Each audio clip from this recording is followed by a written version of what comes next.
পায়ে হাত রাখা বলি, বিকাল বেলা ঘুমানোর আগে উজু করা 2 মিনিটের জন্য হইল আল্লাহর কাছে মাপ চান। আপনি যদি বলেন মাপ চাইলে কি হবে, তো আমি কোরআন দিতেছি, ইন্নাল্লাহা ইউহিব্বুত তাওয়াবিন। কোরআন তো বলতে পড়তেছি না, ইউহিব্বুত তাওয়াবিন ওয়া ইউহিব্বুল মুতাতাহহিরিন। আল্লাহ নিজে বলতেছে, বান্দা পারিস না, তওবা কর। তাওয়াবিন আগে আনছেন, মুতাতাহহিরিন পরে আনছেন। তুই তওবা করতে দেরি, আমি তোকে পাক করতে দেরি করব।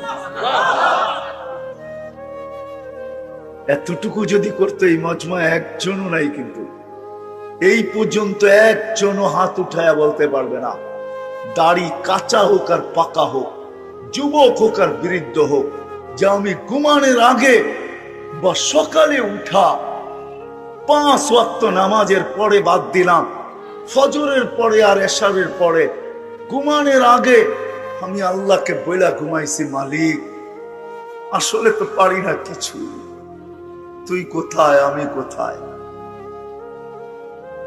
তোর দয়া কতটুক আর আমার। এই জন্যই তো আল্লাহ বলছেন, রহমতি ইলাইকা নাজিল, আমি 24 ঘন্টা রহমতের বৃষ্টি নাজিল করি। ওয়া মাসিয়াতুকা ইলাইয়া সাঈদ, তুই 24 ঘন্টা আমার দিকে নাফরমানি পাঠাস, তা সত্ত্বেও আমি রহমত পাঠাইতে থাকি। কি করব, তোর সাথে আমার সম্পর্ক হয়ে গেছে, আমি রহমত রহমত পাঠাবো না তো পাঠাবো না কি করে? আমি 24 ঘন্টা রহমত তোর দিকে পাঠাইতে থাকি, কেননা তোর সাথে আমার এক সম্পর্ক হয়ে গেছে, আমি তোর সাথে আবদ্ধ, তোকে আমি পালবো অতদিন পর্যন্ত, যতদিন পর্যন্ত তুই সীমানায় পাড়া রাখিস। একজনও এখানে নাই, হাত উঠায় বলতে পারবেন পীরের মুরিদও এখানে আছে। আমি অনেকের চেহারা চিনি, চেহারা বলে পীরের মুরিদ বলেন যে আমি ঘুমানোর আগে উজুর সাথে 2 মিনিট ডেলি এইভাবে তওবা করে ঘুমাইছি, যে মালিক সারাদিন বিরুদ্ধাচারণে কাটছে, ঘুমাইতে চললাম, কাল সকালে যদি উঠাস তাইলে উঠবো, আর যদি না উঠাস তাইলে চির নিদ্রা হয়ে যাবে। বিদা আমি তোর সাথে সম্পর্ক জুড়া ঘুমাইতে চাইতেছি, তোর সামনে আত্মসমর্পণ করে ঘুমাইতে চাইতেছি, তোর হাতে হাত দিয়া ঘুমাইতে চাইতেছি, সব গুনাহ মাপ চায়া ঘুমাইতে চাইতেছি। এরকম কি একজনও হাত উঠায় বলতে পারবো আমরা যে ঘুমানোর আগে 2 মিনিট আমি তওবা করে ঘুমাই?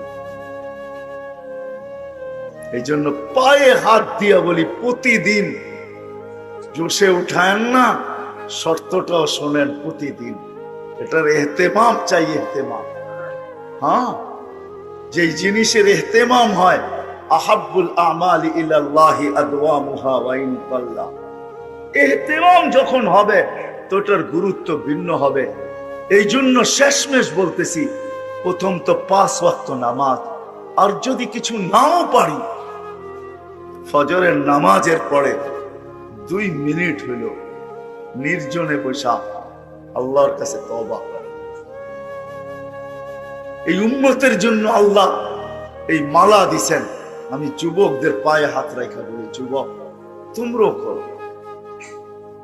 60, 30, 35 বছরের যৌবনের পিছনে চিরজীবনের যৌবন হারায়। আমার কথা আজকে বুঝে না আসলো, কালকে বুঝে আসবে ইনশাআল্লাহ। ওই দিন বুঝলে কোনো কাজে দিবে না। সত্য এটাই, ওই দিন তো প্রত্যেক ব্যক্তিও বুঝবে আর চিৎকার দিয়া বলবে, আফসারনা ফারজি'না আমাল সালিহা ইন্না লামুকিনুন। আল্লাহ কপালের চক্ষু দিয়া দেখা ফেলছি, বিশ্বাস ভিতরে বসা গেছে, আর কোনো দিন উল্টা হবে না, পাঠান না। আল্লাহ বলবে, কাল্লা, কোনদিন সম্ভব না। এটার ভিতরেই থাকো, কালুক সাউ ফিহা, এইখানেই অবস্থান করো, আর তোমাকে নড়াচড়ার ক্ষমতা দেওয়া হবে না, এইখানেই থাকতে হবে, বাহির তোমাদেরকে করা হবে না, কেননা গেটের তালা সিল গালা হয়ে গেছে। এই জন্য পায়ে হাত রেখা বলি, তওবায় অভ্যস্ত হন। ঘুমানোর আগে উজু করা 2 মিনিট তওবা করেন, যেই ভাষায় পারেন। বাংলায় পারেন বাংলায় বলেন, আরবি কোনো প্রয়োজন না। হায় হায়, আমাদের রব আমাদের জন্য এতটুকু দয়ালু, যেটা আল্লাহর রসুলও বলছেন আর আদম আলাইহিস সালাম বলছেন। জানি না আমার উপরে উম্মতে মুহাম্মাদীকে এত বড় ফজিলত কেন দেওয়া হলো। তো জিজ্ঞাসা করছে কোন ব্যাপারে? কয় গুনাহ করছি, ভুল হয়ে গেছে এক জায়গায়, কবুল হয়েছে আরেক জায়গায়। দূরত্ব কয়েক শত বৎসর, কিন্তু উম্মতে মুহাম্মাদী যেখানে গুনাহ করবে ওই গুনার জায়গার উপরে বসা যদি উপর দিকে চায় একটা চিৎকার দেয়, রব্বানা রব্বানা বলে যদি একটা চিৎকার দেয়, রব্বানা, আল্লাহ, হায় আল্লাহ করলাম কি, ও আল্লাহ কি হইল, যদি একটা চিৎকার দেয় তা আল্লাহ জবাব দেয়, আলিমা আবদি আন্না লাহু রাব্বা। আদম আলাইহিস সালাম বলছে চিৎকার দিতে দেরি, আল্লাহ মাফ করতে দেরি করবে না। যদিও মাফ না চায়, শুধু আল্লাহ বইলা চিৎকার দেয়। আর আল্লাহর রাসূলও বলছে তুমি চিৎকার দিতে দেরি, আল্লাহ মাফ করতে দেরি করবে না। তো সাহাবা জিজ্ঞাসা করছে ডেলি কয়বার চলবে এরকম? আল্লাহর রাসূল বলছে ওয়ালাউ ফিল ইয়াউমি ৭০ মাররা, প্রতিদিন ৭০,০০০-এর উপরও চলবে, ৭০-এর উপরও চলবে। ৭০ বারের বেশিও যদি তুমি এরকম করো যে গুনাহ হয়ে গেছে আল্লাহ বলছো, আবার হয়ে গেছে আবার আল্লাহ বলে চিৎকার দিছ, আবার হয়ে গেছে আবার আল্লাহ বলে চিৎকার দিছ, তাহলে এরকম যদি ডেলি ৭০ বারের উপরেও হয় তারপর আল্লাহ মাফ করবেন। প্রয়োজনের কারণেই মানুষ ব্যস্ত হয়। প্রয়োজন আছে বিদায়ী অটোওয়ালা সারাদিন অটো নিয়ে ছুটতেছে, সিএনজি ওয়ালা সিএনজি নিয়ে ছুটতেছে, বাজারওয়ালা সারাদিন দোকান খুলে বসে আছে, ঝড় দেখে না, তুফান দেখে না, শীত দেখে না, গরম দেখে না। অফিসওয়ালা ছুটতেছে অফিসের দিকে। এই যে ছুটাছুটি, এটা প্রয়োজনের কারণে। প্রয়োজন যদি না থাকতো তাহলে কাউকে ছুটতে হতো না, মাথার গাম পায়ে ফেলতে হতো না, দেশ থেকে দেশান্তর হইতে হতো না, তাইলে মানুষ প্রবাস জীবনে কোনোদিন জীবন কাটাইতো না। কেননা প্রবাস জীবনটা কোনো জীবন না।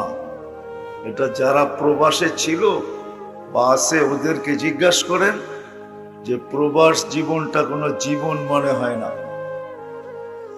প্রবাস জীবনটা কোনো জীবন মনে হয় না। বিকালে ফিরা নিজের খাওয়া নিজেই পাক করতে হয়, কাপড়টা নিজেরই পরিষ্কার করতে হয়, সুস্থ হইলেও ভালো, অসুস্থ হইলে নিজের শরীরটাকে নিজেরই দেখতে হয়। অদ্বিতীয় আর ওইখানে কেউ থাকে না। বিদায় প্রবাস জীবনটা বিশ্লেষণ করলে দেখা যায় প্রবাস জীবনটা জীবন না। তারপরও প্রয়োজনের খাতিরে মানুষ প্রবাস জীবনটাও বেছে নেয়। কি আপনাদের এখানে প্রবাসে নাই? ওকে জিজ্ঞেস করেন প্রবাস জীবনটা কিরকম, তো আমার কথাটা একমত হবে যে আসলে তাকাইলে দেখা যায় এটা কোনো জীবন না। আমরা প্রয়োজনের খাতিরে খেটা যেতেছি, একটা সময় আসে প্রয়োজনের মাত্রা বাড়তে থাকে আর সে ক্লান্ত হইতে থাকে। হইতে হইতে হইতে হইতে হইতে একটা পর্ব আসে যে আল্লাহ ডাকে তারপরও আসে না, শুধু মুখ দিয়া বলতে থাকে প্রয়োজনের খাতিরে আমি এতটুকু ব্যস্ত। কেউ কেউ তো বইলেও ফেলে যে মরার সময়ও নাই, মনে হয় ও মরবে না, ওর কাছে মরার সময়ও নাই। সবাই বলে আমি ব্যস্ত। জিজ্ঞাসা করলে ব্যস্ততা কেন, তো বলবে প্রয়োজনের খাতিরে আমি ব্যস্ত। আল্লাহ ডাকে তারপরও আসে না। মনে হয় বুঝাইতে পারি না। কে ডাকে? কয়জন মসজিদে আসে? কয়জন নামাজে দাঁড়ায়? এই মজলিসও আছে যে আশার নামাজ এখনো পড়ে নাই, আজকে রাত্রে পড়বে কিনা এটাও সন্দেহ আছে। জিজ্ঞাসা করলে বলবে ব্যস্ত ছিলাম, ব্যস্ত। অথচ মার পেটে কোনো ব্যস্ততা ছিল না। জমিনে পা রাখতে দেরি, ব্যস্ততা আমাকে ঘিরা ধরতে দেরি করে নাই। দিন যাইতেছিল, ব্যস্ততার মাত্রা বাড়তেছিল। একটা দিন আসলো যে এখন আমি 24 ঘন্টা ব্যস্ত। আল্লাহ ডাকলেও সাড়া দেওয়ার সুযোগ আমার কাছে নাই। অথচ মুসলমান হিসাবে স্বীকার করে যে আমি এক একটা শ্বাসে শ্বাসে আল্লাহর মুহতাজ। আল্লাহ বলতেছে আনতুমুল ফুকারা, ও মানুষ তুমি কদমে কদমে আমার মুহতাজ, শ্বাসে শ্বাসে মুখাপেক্ষী। আমি চালাই বিদায় তোমার শ্বাস চলে, আমি যদি না চালাই তাহলে তুমি টানবে আর কোনোদিন ছাড়তে পারবে না, ছাড়বে আর কোনোদিন টানতে পারবে না। এখানে টানার ছাড়ার কোনো সিস্টেম নাই। আপনাদের বিজ্ঞানকে জিজ্ঞাসা করেন, এই ভিতরে টানার আর ছাড়ার কোনো সিস্টেম নাই। একটা আছে না, মানুষ সিস্টেমের মাধ্যমে চলে, কোনো সিস্টেম নেই টানার আর ছাড়া। আল্লাহ টানাইতেছেন বিদায় শ্বাস টানতেছি, আল্লাহ ছাড়তে দিতেছেন বিদায় ছাড়তে পারতেছি। এই জন্যই আল্লাহ এক জায়গায় বলছেন, মানুষ 24 ঘন্টা তোকে আমি রহমতের ভিতরে ডুবাইয়া দিই। 24 ঘন্টা ডুবানো তুই। রহমতি ইলাইকা নাজিল, 24 ঘন্টা আমার অনবরত রহমত তোর উপরে নাজেল হইতে থাকে। যদি রহমত নাজেল না হইতো তাহলে তোর চক্ষু কোনোদিন দেখতো না, কেননা চোখে দেখার কোনো উপাদান নাই। তোর কান কোনোদিন শুনতো না, কেননা কানে শোনার কোনো উপাদান নাই। তোর বাক শক্তি কোনোদিন বলতো না, কেননা এখানে বলার কোনো উপাদান নাই। কোনো অঙ্গ চলার জন্য ভিতরে কোনো সিস্টেম নাই। পুরাটাই আমার রহমত আর কুদরত দ্বারা চলতেছে। যতদিন চাবো অতদিন চালাবো, যেই দিন চাবো না ওই দিন তোর নাম হবে লাশ। যেদিন চাবো না ওই দিন চলবে না, লাশ হয়ে যাবে। অথচ 24 ঘন্টা পরিচালনা করতেছেন। ওই ব্যক্তি যখন প্রয়োজনের বেড়া জালে আটকাইল, চতুর্দিক থেকে প্রয়োজন আর প্রয়োজন, তো বলতে শুরু করলো আমি ব্যস্ত। আল্লাহ ডাকে তারপরও আসে না, আর বলেই আমি ব্যস্ততার ভিতরে আসি, কি করে আসবো? অথচ জানে কদমে কদমে আল্লাহর মুহতাজ। আল্লাহ বলতেছে আনতুমুল ফুকারা, তোমরা মুখাপেক্ষী। প্রত্যেক কদম কেন, প্রত্যেক শ্বাসে শ্বাসে, প্রত্যেক মুহূর্তে মুহূর্তে। হায় মেরে দোস্ত, আপনি যদি বলবেন প্রত্যেক শ্বাসে শ্বাসে আল্লাহর মুহতাজ, এই জন্য শ্বাসের ফেরেশতা প্রতিবার আল্লাহকে জিজ্ঞাসা করে আমসিকা ওয়াতরুক, আল্লাহ শ্বাস নিল বন্ধ করে দিব না ছাড়তে দিব? তো আল্লাহ প্রত্যেকবার বলে উতরুক ওয়ালি আবদি আজাল, ছাড়তে দে। সীমারেখা দেওয়া আছে, যখন সীমারেখায় পা দিবে তো হুকুম দিব, শ্বাস নিবে আর কোনোদিন ছাড়তে দিবে না, ছাড়বে আর কোনোদিন টানতে দিবে না। ডেট। অথচ আল্লাহ ডাকে, আবার বিশ্বাসও করে রাখে। আল্লাহ মারে কে, এই কথা বিশ্বাস করে, তারপরও আল্লাহ ডাকে। কিন্তু যুবকও বলে ব্যস্ত, পুরুষও বলে ব্যস্ত, বৃদ্ধ বলে ব্যস্ত, নারীও বলে ব্যস্ত, পুরুষও বলে ব্যস্ত, সমাজের প্রত্যেক ব্যক্তি বলে ব্যস্ত। অথচ বিশ্বাস করে রাখে আল্লাহ মারে কে, মারে আল্লাহ রাখে কে, তারপরও আসে না। এই জন্য কিতাবে আছে মরার সাথে সাথে কানে ধ্বনি দিবে। কিছু লোকদের কানে ধ্বনি আসবে আর ধ্বনি দিয়া কানের পর্দা ফাটায় ফেলবে। ফেরেশতা চিৎকার দিয়া বলবে আইনাল ইশতিগাল, বল তোর ব্যস্ততা কোথায়? তুই না বলতি বড় ব্যস্ত, কোথায় তোর ব্যস্ততা? তো ফেরেশতা নিজেই জবাব দিবে জালাল ইশতিগাল, তোর ব্যস্ততা শেষ। কিন্তু শুনা রাখ বাকিয়াল ওয়াবাল, সব ঘাটি তোর সামনে, সমস্ত ঘাটি সামনে। আমি নিয়ে যেতেছি ওই দিকে আপনাদেরকে। আফসোস, সারাদিন প্রয়োজন প্রয়োজন প্রয়োজন প্রয়োজন বলি, কিন্তু এই মানুষটা জানে না তার সবচেয়ে বড় প্রয়োজন কি। জানে না তো জানে না, একটু ভাবেও না। 2 মিনিটের জন্য কখনো একা একই বসে ভাবে না যে আমি যে সারাদিন প্রয়োজনের স্লোগান লাগাইতেছি, আচ্ছা একটু ভাইবা দেখি এই ছোট জীবনটার প্রয়োজনই আমার প্রয়োজন, না আরো কোনো কিছু আমার প্রয়োজন। ছোট জীবন, 60-70 বৎসরের জীবন, এটারই কি প্রয়োজন, না আমার সবচেয়ে প্রয়োজন কি? কসম খোদার একজন মানুষও মনে হয় আমরা ভাবি না। একজন মানুষও আমরা ভাবি না যে আমার সবচেয়ে প্রয়োজন কি। যুবকও ভাবে না, বৃদ্ধ ভাবে না, নারীও ভাবে না, পুরুষও ভাবে না, শিক্ষিত ভাবে না, অশিক্ষিত ভাবে না, আমাদের সমাজের কেউ ভাবে না আমার সবচেয়ে প্রয়োজন কি। এটাই বুঝাইতে চাইতেছি, সবচেয়ে প্রয়োজন কি, কোন জিনিস আমার সবচেয়ে বেশি প্রয়োজন, কোনটা আমার জীবনে সবচেয়ে বেশি দরকার, সবচেয়ে বেশি প্রয়োজন। আজকে তো বলি দরকার দরকার, প্রয়োজন প্রয়োজন প্রয়োজন, কিন্তু ভাবলাম না সবচেয়ে বড় প্রয়োজন কি। বিবেক তো আল্লাহ সবাইকেই দিলেন, শুধু পাগলকে দেন নাই তো কলমও উঠে আনিছেন। রুফিয়াল কালাম আন সালাত মজনু হাত্তা ইয়াবরা, পাগল থেকে আল্লাহ কলম উঠে আনিছেন। কেননা ওকে বিবেক বুদ্ধি আল্লাহ দেন নাই, সে পাগল বিদায় কলম তার থেকে উঠানো। আমাদের কারো থেকে তো কলম উঠানো না, আমরা তো কেউ পাগল না। আমাদেরকে তো আল্লাহ বিবেক দিছেন, বুদ্ধি দিছেন, বিদ্যা দিছেন, সবকিছু দিছেন। আমাদের তো ভাবা দরকার ছিল যে আমার সবচেয়ে প্রয়োজন কি, সবচেয়ে কোন জিনিসটা প্রয়োজন।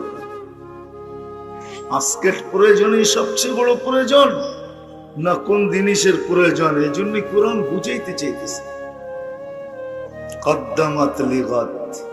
মানুষ, তোর বাবা দরকার ছিল ইয়া আইয়ুহাল্লাযীনা আমানুত্তাকুল্লাহ ওয়াল তানজুর নাফসুন তানজুর নাফসুন মা কদ্দামাত লিগাত। বাবা উচিত ছিল যে আজকের প্রয়োজন নিয়ে আমি এতটুকু মাথা ঘামাইতেছি, কালকে আমার প্রয়োজন কি, কালকে কি প্রয়োজন, কালকে কি প্রয়োজন, এটা মানুষ হিসাবে বাবা উচিত ছিল। কারণও বলতেছি আমি কেন জানেন, 2টা জিনিস মানুষের কপালে আর কারো কপালে আল্লাহ লেখেন না। মানুষের সাথে আরেকটা সম্প্রদায়ের যোগ করা যায়, কিন্তু ওদেরকে তো চোখে দেখি না, না দেখার কারণে যোগ করতে চাইতেছি না। যেদিন থেকে দেখব ওদিন থেকে ওদেরকেও যোগ করব। বিদায় মানুষ দেখতেছি, বিদায় মানুষেরটাই বলতেছি। 2টা জিনিস মানুষের কপালেই লেখা। এই মানুষই চিরদিনের জন্য সফল হবে, না হয় চিরদিনের অসফল। চিরদিনের জন্য সফল হবে, যেটাকে কোরআনের ভাষায় সাআদাত বলে, সাআদাত, সাঈদা। কোরআনের ভাষায়, হাদিসের ভাষায় যেটাকে কোরআনের ভাষায় ফৌজ বলে, ফৌজান আযীমা, বহুত বড় সফলতা। তা মানুষের কপালেই লেখা। চির সফল হবে অথবা চির অসফল হবে, চির কামিয়াব হবে অথবা চির নাকাম হবে। আর মানুষের সাথে যাকে যুক্ত করতে চেয়েছিলাম তিনি হলো জিন্নাত। এই 2 সম্প্রদায়ের কপালে হয়তো চির সফল, এটাই কেমন সফল কেমন অসফল, এটাই দুজাহানের বাদশা চোখে দেখা এসে আমাদেরকে বুঝাইছিলেন। দয়ার কান্ডারি নবী উম্মতের জন্য দয়ার ভান্ডার। দয়ালু নবী, কেমন দয়ালু! আল্লাহ রহিম তো নবীও রহিম, আল্লাহ রউফ তো নবীও রউফ। এরকম নবী আইসা আমাদেরকে বুঝাইছে। আল্লাহর রাসূল রউফ ছিলেন, আল্লাহর রাসূল রহিম ছিলেন। এই জন্যই কোরআন বলে হারিসুম বিল মুমিনিনা রাউফুর রহিম। দয়ার ভান্ডার ছিলেন উনি। চোখে দেখা ঈসা আমাদেরকে বলছেন, চোখে দেখা ঈসা। মেরাজের কাহিনী যে শুনেন না আপনারা, মেরাজের কাহিনী এই জন্যই ছিল, কারণ এটাও ছিল যে আপনার উম্মত মনে হয় শোনা কথা বিশ্বাস নাও করতে পারে। কেননা টেকনোলজি সমৃদ্ধ উম্মত হবে, উন্নত জগতের উম্মত হবে, বিজ্ঞান সম্মত এদের জীবন হবে, বিদায় এরা শোনা কথা বিশ্বাস নাও করতে পারে। আর আমি চাই না বন্ধু আপনার উম্মত বিশ্বাস না করুক, আমি চাই এরা যেন বিশ্বাস করুক, বিদায় আপনি উঠা এসা চোখে দেখা যান। আল্লাহর রাসূল দেখে আসছেন সফলতা কি জিনিস, অসফলতা কি জিনিস। দুইটা কিন্তু আমাদের কপালই লেখা। দুনিয়ার জীবন কিন্তু ৬০-৭০ বছর। এই দুনিয়া এককভাবে পাওয়ার কারোর জন্য সুযোগ নাই। হ্যাঁ, মানুষ দৌড়াইতে পারে, কিন্তু এই দুনিয়া এককভাবে কেউ পাবে এটা সম্ভব না। কেননা আল্লাহ দুনিয়ার পিঠে লেখা দিছেন আর দুনিয়া মাকসুম, দুনিয়া বন্টিত। যতজন থাকবে সবার মাঝে বন্টিত হবে, কিন্তু হ্যাঁ এতটুক হইতে পারে কেউ একটু বেশি পাবে, কেউ একটু কম পাবে। যালিকা ফাদলুল্লাহ ইউতি মান ইয়াশা। আল্লাহ কাউকে একটু বেশি দিবেন, কাউকে একটু কম দিবেন, কিন্তু দিবেন। এই দুনিয়া বন্টিত, এককভাবে মালিক হওয়ার কারো কোনো সুযোগ নেই। হৃদয় যেটা বুঝাইতেছিলাম, জানা উচিত যে আমার সবচেয়ে প্রয়োজন কি আর কেন উচিত। আমার জন্য কপালে দুইটা লেখা আছে, আমার জন্য দুইটার যে কোনো একটা। আর এটা আমার ইচ্ছাধীন, এটা আমার ইচ্ছাধীন। আল্লাহ আমাকে ইচ্ছা দিছে আমি দুটার থেকে যেটা যে কোনো একটা নিতে পারি। এই জন্যই কোরআন বোঝায় ফামান শাআ ইউমিন। ইচ্ছা তুমি এটাকে মাথায়ও রাখতে পারো, আবার ইচ্ছা জুতার মাথায় রেখা উড়েও দিতে পারো। ওমান শাআ ইয়াকফুর। ইচ্ছা তুমি হাত পাইতা নিতেও পারো, আবার তুমি জুতার মাথায় রেখা উড়েও দিতে পারো। যেমন আজকে আমরা, রাগ হয় না, নবী যদিও দয়ার ভান্ডার ছিলেন, উম্মতের এরকম কোন শ্রেণী নাই যে শ্রেণীর জন্য চোখের পানি না জড়াইছে। হায় হায় হায় হায় হায় হায়। যাকে সমগ্র জগতের চাবি দিতে চেয়েছেন আল্লাহ, সমগ্র জগতের ভান্ডারের চাবি, শুধু উম্মতের দিকে তাকায় নেন নাই। বলে আমাদেরকে জিজ্ঞাসা করেন, আল্লাহ রসুল বলছে উতিতু মাফাতিহাস সামাওয়াতি ওয়াল আরদ। আল্লাহ আকাশ জমিনের ভান্ডারের চাবি আমাকে দিতে চেয়েছেন, আমি নেই নাই। ৬০-৭০ বছরের জন্য নিয়া করব তো করব কি? ৬০-৭০ বছরের জন্য নেই নাই। বলে নিবেন, বলে চিরদিনের জন্য নিব। আর একা নিয়া করব কি? একা নিয়া কি করব? উম্মতকে সহ নিব। যেদিন নিব ওই দিন উম্মতকে সহ নিব, একা নিব না। এই জন্যই তো কোন এক জায়গায় বলছিলেন, বুঝাইতে চাইতেছেন যে তোমরা ভাবছো আমি সৃষ্টির সর্দার, আল্লাহ জান্নাত দিবে আর আমি দৌড়ে চলে যাব আর ওইখানে যে আরাম করব। ২৫০০০ মানুষ একটু বুঝতে চেষ্টা করেন, তাহলে আমার কথা বুঝে আসবে। তোমরা ভাবছো আমি সৃষ্টির সর্দার, আল্লাহ আমাকে জান্নাত দিবে আর আমি দৌড়ে চলে যাব আর ওইখানে যে আরাম করব, তাইলে এই কথা কোনোদিন বলতেন না যে লান আরদা হাত্তা ইয়াকুনা ওয়াহিদ মিন উম্মতি ফিন নার। আমি একজন উম্মত জাহান্নামে থাকা পর্যন্ত আপনার উপরে রাজি হব না। চাই আপনি জান্নাত দেন, চাই নেয়ামত দেন, চাই যা মলে তা দেন, আমার উম্মত যতক্ষণ পর্যন্ত একজনও জাহান্নামে থাকবে আমি রাজি হব না। কি বুঝাইতে চেয়েছেন? কি বুঝছেন? মাকামে মাহমুদে যাবেন, আল্লাহ বসাইতে পারবেন না। কোরআন বলে ফাতাহাজ্জাত বিহি নাফিলাতাল লাক আসা আইয়াব আসাকা রাব্বুকা মাকামাম মাহমুদা। আপনার জন্য একটা চেয়ার আমার পাশে রাখা আছে, যেটাকে মাকামে মাহমুদ বলে। প্রশংসার যে সিংহাসন আমি আপনার জন্য বসাইছি, ওই সিংহাসনে আপনি বসবেন আর প্রশংসা করবেন। আল্লাহর রাসূল ওই সিংহাসনের কাছে যাবেন বটে, কিন্তু হাত রাখবেন, বসবেন না। আল্লাহ জিজ্ঞাসা করছে কেন বসেন না? বলে বসলে উম্মতের জন্য 3 জায়গায় ছুটবে কে? উম্মত পিপাসিত হবে, যে পানি কে পান করাবে? উম্মতের হিসাব কিতাবের সময় যদি পাল্লা সামনে না ঝুঁকে তো হাত দিয়া দোয়া করে কে ঝুঁকায়া দিবে? উম্মত যদি পুলসেরাতে ফাঁসা যায় তো দুরুদের গাট্টি দিয়া কে পার করাবে? আমি যদি বসা যাই তো এই 3 জায়গায় পার করাবে কে? কিন্তু লানত আমাদের জিন্দেগির উপরে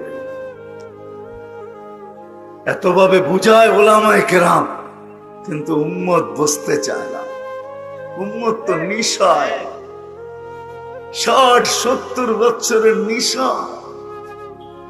অতারান্নাসা সুকারা, প্রত্যেক মানুষকে যেন নিশার ভিতরে দেখা যায়। 60-70 বছর না, ও যুবক, তোর যৌবন থাকবে তো থাকবে কতদিন? বল, কতদিন থাকবে বলেন? আরে বলেন না, যৌবন কতদিন থাকে? কতদিন? 15 বছর বয়স থেকে নিয়ে কয় বছর পর্যন্ত থাকে? 50 পর্যন্ত। হ্যাঁ কি আনা 50ই মানেন? 15 থেকে 50 কয়দিন রইল যৌবন? 35 বছর, ঠিক না? হায়, আরেক জায়গায় বললে তো বলা যায় 20তেই বুড়ি, ঠিক না? কয়দিন থাকবে যৌবন? পায়ে হাত রাখি, বলো যুবক, কয়দিন থাকবে যৌবন? এই 35 বছরের যৌবনের জন্য আন্তাশিব্বু ফালা তাহরামু আবাদা, চিরদিন যুবক থাকবে, কোনোদিন বৃদ্ধ হবে না। চিরদিন বৃদ্ধ যৌবন থাকবে, কোনোদিন বৃদ্ধ হবে না। আন্তাশিব্বু ফালা তাহরামু আবাদা, এই 60-70 বছরের নেয়ামতের জন্য আনতানআমু ফালা তাইআসু আবাদা, চিরদিন নেয়ামতের ভিতরে ডুবায় দেওয়া হবে, কোনোদিন নেয়ামত কমবে না। ওয়ালাদাইনা মাসিদ, শুধু নেয়ামত বাড়বেই বাড়বে, কোনোদিন কমবে না। এই 60-70 বছরের নেয়ামত ভোগ করার জন্য চিরদিনের নেয়ামত তুমি বিসর্জিত। কোরআনের কথাই সত্য, ফামা রাবিহাত তিজারাতুহুম ওয়া মা কানু মুহতাদিন। তাইলে তোমাদের ব্যবসা লাভজনক হইল না, তুমি যে বুদ্ধিমান এটার পরিচয় হইল না। আল কাইয়িসু মান দানা নাফসা, তুমি যে বুদ্ধিমান এটার পরিচয় হইল না। কোরআন হাদিস বলতেছে তোমার চেয়ে বড় নির্বোধ কেউ নাই। মা কাল্লা হায়া, তোমার চেয়ে নির্লজ্জ কেউ নাই, তোমার চেয়ে বুদ্ধিহীন কেউ নাই, যে চিরদিনের নেয়ামতকে হারায় দিলা মাত্র 60-70 বছরের জন্য। তারপরও তো একটা কথা আছে, মানুষ যতটুক কামায় অতটুক খাইতে পারে না। কি সত্য? একমত আপনারা? যতটুক কামায় অতটুক খাইতে পারে? যত সুন্দরী বানায় কয়দিন থাকতে পারে? কি মনে হয় বোঝেন নাই? সবার ঘর কবর কি ঘরের ভিতরে হয় নাকি? কয়দিন থাকে? নাই 2500 নাই এরকম বাড়িঘর। যত সুন্দরী বানা, বড় এরকমও বাড়িওয়ালা আছে, বাড়ি কমপ্লিট কিন্তু ওনার কবরও কমপ্লিট। উনি বাড়ির গেটের পা দিয়েও দেখতে পারে না। নাই তো আল্লাহ বলে শোনো, 60-70 বছরের নেয়ামতের জন্য চিরদিনের নেয়ামতকে হারায় ফেললাম। ব্যবসা লাভজনক হইল না, তুমি বুদ্ধিমান না। হায়, দুনিয়ার সামান্য সুস্থতার জন্য, 60-70 বছরের সুস্থতার জন্য চিরদিনের সুস্থতাকে হারায় ফেলছে। আনতাসিহু ফালা তামরাদু আবাদা, চিরদিন তুমি সুস্থ থাকবে, অসুস্থ তুমি কোনোদিন অনুভবও করবে না। এই 60-70 বছরের জীবনের জন্য হায় হায় হায় 2500 মানুষ রাগ হয় না। 60-70 বছরের জীবনের জন্য চিরদিনের জীবনকে হারায় ফেলছে। আনতাহইয়াউ ফালা তামুতু আবাদা, আসতেছে একটা দিন চিরদিন তুমি জীবিত থাকবে, কোনোদিন মউত তোমার কাছে আসবে। এটাই বুঝাইতে চাইতেছিলাম যে যুবক, সামান্য দিনের জন্য যৌবন, 35 বছরের যৌবনের জন্য চিরদিনের যৌবন হারায় ফেলতেছ। তো যেটা বুঝাইতেছিলাম, উচিত ছিল বুঝা, যদিও দুনিয়ার প্রয়োজন বুঝি, যার কারণে দেশ থেকে দেশান্তর হইতে দ্বিধা করি না, যার কারণে হয় চোর চুরি করতে দ্বিধা করে না, ডাকাত ডাকাতি করতে দ্বিধা করে না, হয় আরেকজনেরটা ছিনাই তো দ্বিধা করে না। হয় সত্য এটাই, কিন্তু জানি না আমার সবচেয়ে প্রয়োজন কোনটা, এটাই জানি না। কিন্তু জানা উচিত ছিল, জানা উচিত ছিল প্রত্যেক মানুষের যে আমার সবচেয়ে প্রয়োজন কি আর কারণ কেন। কারণটাও বলতেছিলাম যে জানা কেন প্রয়োজন, কেননা দুইটা জিনিসই আমার কপালে লেখা, দুটার যেই কোনো একটা লেখা আমার কপালে, দুটা রাখা আছে, যেই কোনো একটাকে আমার অর্জন করতে হবে, যেই কোনো একটা। আল্লাহর রাসূল সহজ পদ্ধতি শিখায়া দিয়েছেন, শোনো, অসফলতা অর্জন করার জন্য কিচ্ছু লাগবে না। আলা ইন্নান নারা সাহলুন বিশাহওয়া, তুমি জাহান্নামে যাইতে চাও তাহলে বেশি কিছু করতে হবে না, মনের ঘোড়ার উপরে বসা যাও, মন যেমন চায় এরকম চলতে থাকো, মন চাহি ঘোড়ার উপরে বসা যাও। ও যুবক, মন চাহি ঘোড়ার উপরে আজকে তোমরা বসা, আমরাও বসা মন চাহি ঘোড়ার উপরে। আল্লাহর রাসূল বলছে মন চাহি ঘোড়ার উপরে বসা যাও। আলা ইন্নান নারা সাহলুন বিশাহওয়া, তো মন চাহি ঘোড়া তোমাকে দুজকে ঢুকায়া তারপরে ফিরে আসবে, তোমার কিচ্ছু করতে হবে না, বড় সহজ। আলা ইন্নান নারা সাহলুন বিশাহওয়া, মন চাহি জীবন, আজকে মন যেরকম চায়। কিন্তু বলছেন আরেকটা, এটা একটু কষ্ট করতে হবে। আলা ইন্নাল জান্নাতা হাজানুন বিরুবওয়া, জান্নাত অর্জন করতে হলে বড় কষ্ট করতে হবে। তো যেটা আমি বুঝাইতেছিলাম, দুটার যে কোনো একটা আমাদের কপালে আসবে, আর এটা চির সত্য।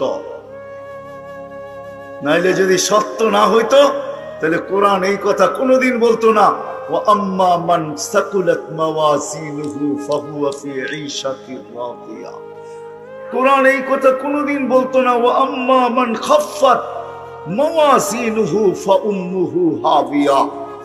যার আমলনামার পাল্লা ভারী হবে, ফাহুয়া ফি ঈশাতির রাদিয়া, চির সুখের জায়গা জান্নাতে যাবে। আর যার পাল্লা ভারী হবে না, চির অশান্তির জায়গা দোজগে যাবে। কেমন অশান্তি? আমি তো বলি দোজগের কোনো আযাব প্রয়োজন নাই, শুধু দেহটাই যথেষ্ট। বিশ্বাস যদি না হয় তাহলে আমি দেহের একটু বর্ণনা দিই। শুধু বসতে জায়গা লাগবে 470 কিলোমিটার। কত? যার বসতে জায়গা লাগবে 470 কিলোমিটার, পিছনের অংশটা, কোমরের নিচের অংশটা এতটুকু বড় হবে যে 470 কিলোমিটার লাগবে বসতে। এই দেহটা উঠাবে তো উঠাবে কি করে? একটা দাঁত হবে 10 কিলোমিটার চওড়া, উপরের মাড়িটা হবে 160 কিলোমিটার, নিচেরটা হবে 160 কিলোমিটার। যে চেহারাটায় ফিট হবে ওই চেহারাটা কেমন হবে একটু ভাবেন না? দেখেন তো না, আপনাদেরকে নিয়ে যেতে পারলে দেখাইতে পারতাম। আমি দেখে আসছি, আপনারাও যদি চাইতেন একটু ভালো হতো। এই জন্যই তাবলিগালারা বলে বিদেশ সফর করো। সফর করলে দেখা যায় ইয়ামানে ওই পাহাড় রাখা আছে যেটাকে আল্লাহ রসুল বলছেন এক এক জাহান্নামীর এক একটা ডান হবে ইয়ামানের পাহাড় বায়জার সমান, জাবালে বায়দা। ওই পাহাড় না দেখলে বোঝা যাবে না যে ওই পাহাড় কত লম্বা কত মোটা। ওই পাহাড়ের সমান এক একটা রান হবে, কোনো শাস্তির দরকার হয় না। মাঝে মাঝে কিছু মোটা মানুষ আছে, আমাদের দেশও পাওয়া যায়, অতিরিক্ত মোটা যখন হয়ে যায় তো 2 কদম না দিয়ে হাফাইতে থাকে, ঠিক না? কষ্ট না আরাম? হ্যাঁ, অনেক আরাম, ঠিক না? হ্যাঁ, কষ্ট। শীত আসলো বেশি লাগে, গরম আসলো। আবার মোটা হওয়ার কারণে শরীরের বিভিন্ন জায়গায় ফাটলও ধরে, ঠিক না? ঠিক মতো নিজেকে পরিষ্কারও করতে পারে না, ঠিক না? হ্যাঁ, বেশি মোটা, পেট এতটুকু আগে চলে গেছে, হাতের থেকে পেট আগে চলে গেছে। এখন হাত ছোট হয়ে গেছে, পেট বড় হয়ে গেছে, তো হাত জায়গা মতে যাবে তো যাবে কি করে? ওরকম পরিষ্কারও হইতে পারে না। পরিষ্কার হইতে হইল মনে হয় ব্রাশের প্রয়োজন হয়, জানি না এরকম ব্রাশ তৈরি হয়েছে কিনা, বুঝাইতে মনে হয় পারি নাই। রাগ হয়ে গেলেন? রাগ হয়ে না, ক্রিটিসাইজ করতেছি না, বুঝাইতে চাইতেছি। শরীরগুলা ফাটবে, রক্ত আর পুজ জমা হবে। আল্লাহর রসুল বসে দুনিয়ার যেই কোনো শিপ ওটার ভিতরে তুমি চালাইতে পারবে, কোথাও ঠেকবে না, কোথাও বাঁচবে না। শুধু দেহটাই যদি হইতো। কোন সিলেটি লোক বলছিল, বড় ভালো লাগছে সিলেটি কথাটা, কবরে যদি কুস্তা আজাব নাই হইতো, কোনো আজাবই যদি কবরে না হয়।